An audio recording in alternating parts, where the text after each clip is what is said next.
said, give us a blue room. And we got it, right? Yeah, let it make fucking blue here. Let's clip this on here right up close. Right face. Actually, you want to run it under your shirt, probably. Hey, this is rock and roll. Fussy, fussy, fancy, schmancy. That's right. Put it on the end of your cigarette, now that'd be really... You can smoke and talk at the same time. You get in business.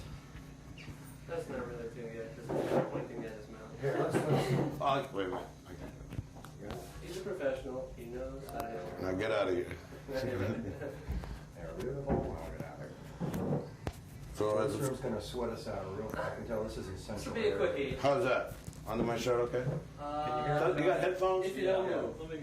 I'm not gonna move. You mean that scratch noise? Yeah. No, you. This is pure silk jersey. You won't hear it. God. What about your skin? My skin is red. Smooth? That's good. Is it live or is it David Johansen? Who knows? Wait, just hold up that monitor for a minute. Just let me get an idea what this thing looks like. Oh shit, well hold, let me take my jacket off here. So we haven't What's your name again now? Corey James. Corey we James. talked on the radio and this time they can see you. We took some calls on the radio. Right, I remember. I had you read some public service. Right, it was fun. I remember now. Yeah, sure, it was a great time. Huh? It was nice. You had that little split level radio station, right? In Fort Lauderdale. Yeah, I remember. It was kind of split level. Sure, I remember. Something like that. Oh, so you're. What happened out there tonight? It seems like they started you too early or something. 8 o'clock sharp is when we started. Shows are starting early or ending later. Ending earlier too. Union, you know how it is. That must be. Teamsters. So you did a New York Doll song tonight, Personality Crisis. Any other Doll songs come up in your set now that you're on the road? Well, Stranded in the Jungle, which we did right before that, was a Dolls song. So we had kind of like a little Dolls mini concert there in the middle of the show. Any As tracks? Scott Mooney would say, a Dolls mini concert. Scott's still playing the Dolls, is he? Yeah. Well, they're having a big revival in New York because the records came out again, you know. It's like the Doors revival. They got it selling Except out. I'm still alive. Right. What was the headline? Jim Morrison, he's good, he's sexy, he's dead. Or Yeah, something something like like that.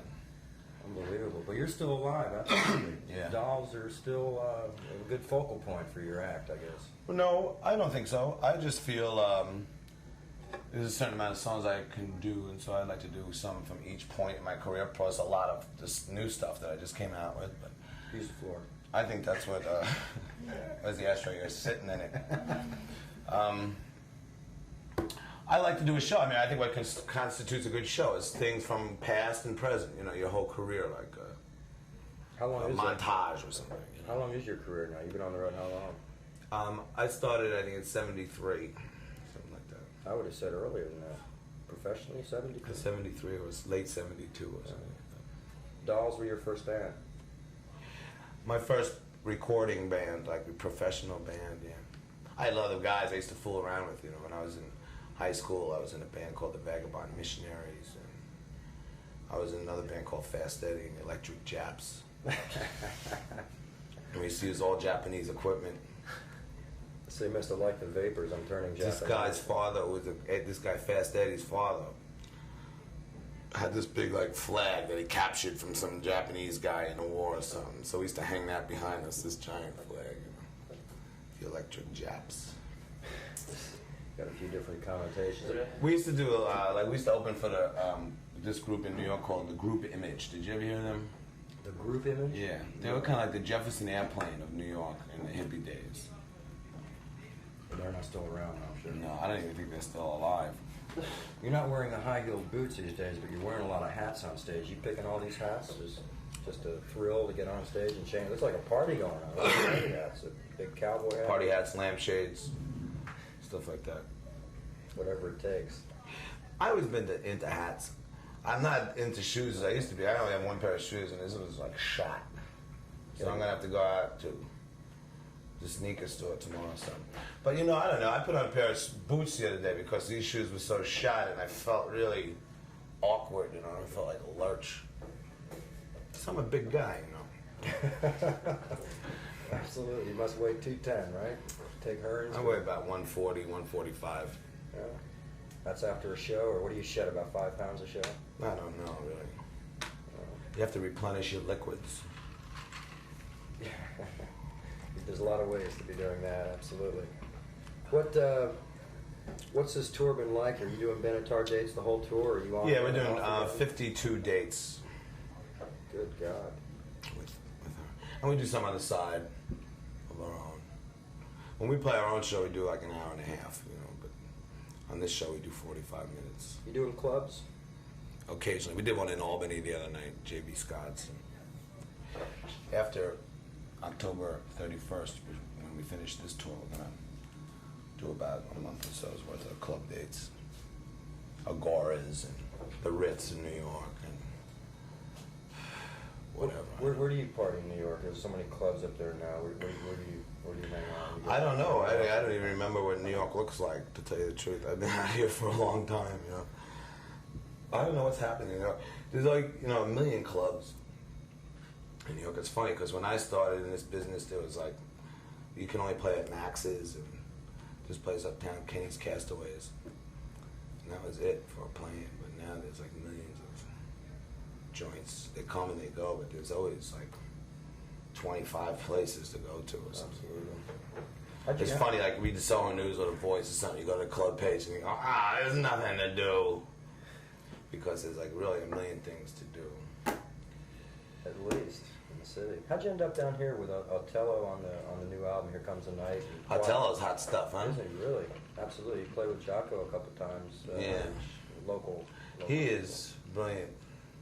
He's on one cut on the album? Yeah. We're putting it out as a 45. She Loves Strangers. Is that what you're mixing now, Quad Radio? Yeah, we did it today, yeah.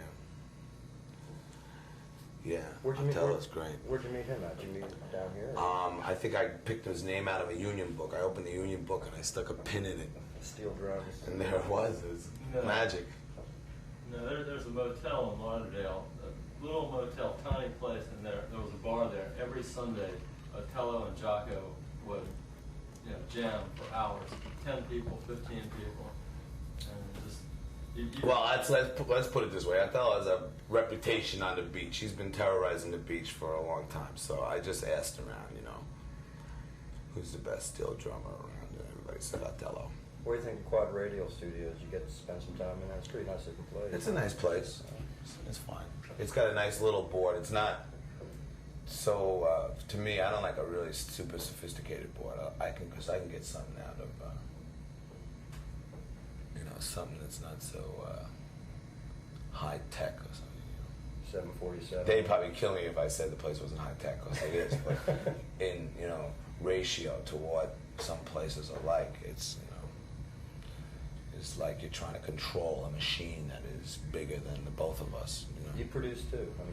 Yeah, I produced the album with Barry MRAZ. Now Barry MRAZ does most of the technical stuff. He's really good with the machine. As a matter of fact, when I say it's the things I like about Quad Radio, I'm actually quoting Barry MRAZ. Sure, he's doing. Because I don't know. If there's beer in the icebox, I'm okay. Keep it going.